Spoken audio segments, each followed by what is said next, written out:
We're right here on 31st and High at Mount Peace Cemetery, and my elementary school is right across the street, Ethel Island Elementary, and my middle school is straight through this graveyard to the right. When I was walking to school, sometimes I would cut through the graveyard with my friends. It was a shortcut. Sometimes I would cut through the graveyard to avoid running into my mother. So during her addiction, she would come to the house really early in the morning asking for money, and my grandmother would always, turn her away. But when I had to go out to go to school, I would run into her often. And my grandmother gave me $2.50 for school, and a lot of times I would give my mother some of the money. When I didn't feel like running into her to avoid feeling embarrassed, to avoid feeling humiliated, I would cut through this graveyard. And Mount Peace was perfect because it did give me a sense of peace. Imagine walking to a graveyard to avoid feeling trauma, to avoid feeling fear, to avoid feeling afraid. The graveyard was always very peaceful. And a lot of kids did it. A lot of us, it was just a shortcut. So we would group up together and walk through the graveyard. It was a straight shot. But there is irony when I think about running away from my mother, walking to school. There was lots of anxiety, and this is how I started my day. I didn't always tell my grandmother that I ran into my mom on the way to school. I didn't tell my grandmother that I was giving her my lunch money. I could tell that my grandmother was carrying a lot. She was upset in the mornings, and I just didn't want to cause any more disruption or make her more upset when I would come home from school. So I just kept certain things to myself. But my friends understood, and I enjoyed walking through the graveyard. I enjoyed reading the tombstones and looking at the flowers that were left. I loved one. It gave me a sense of peace and gave me a sense of calm. But these are the stories, these are the tales of what it was like being a child of an addict. I didn't feel like I always wanted to fight my mother.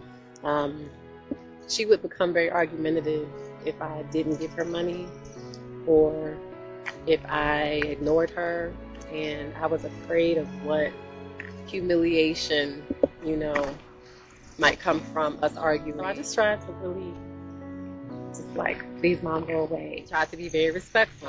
We didn't talk negatively about my mother, and so I tried my best to not be disrespectful towards her, even though she would say things to me that were not always out of kindness, but I understood that it was her addiction. I understood that she was sick. I understood those things. So yeah, walking through the graveyard was my way of calming my nerves. And I don't know, I used humor to mask what I was really feeling. I smiled a lot. I hid a lot of my trauma behind my smile. And so it is nostalgic being here. Look at all these beautiful trees down this walkway. It was very peaceful.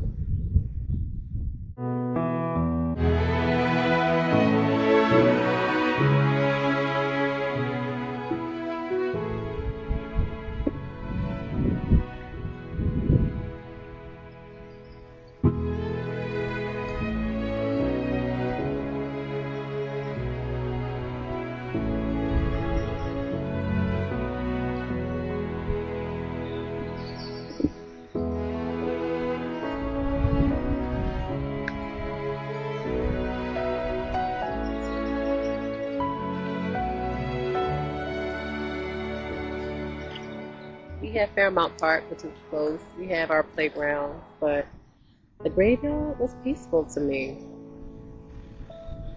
It is peaceful being here. I'm carrying my mother's photo today. So beautiful. Yeah. I wonder what other tales, children like me have about the alternate routes they would take to go to school, or the things that they did, giving away their lunch money, just the things that we don't talk about, things that we don't give voice to. There was not a lot of dialogue around these types of things. We just operated, we just did what we had to do. And the older I get, and especially now having children, I can only reflect on my childhood and my youth, and what it was like for me to experience some of the things that I've experienced.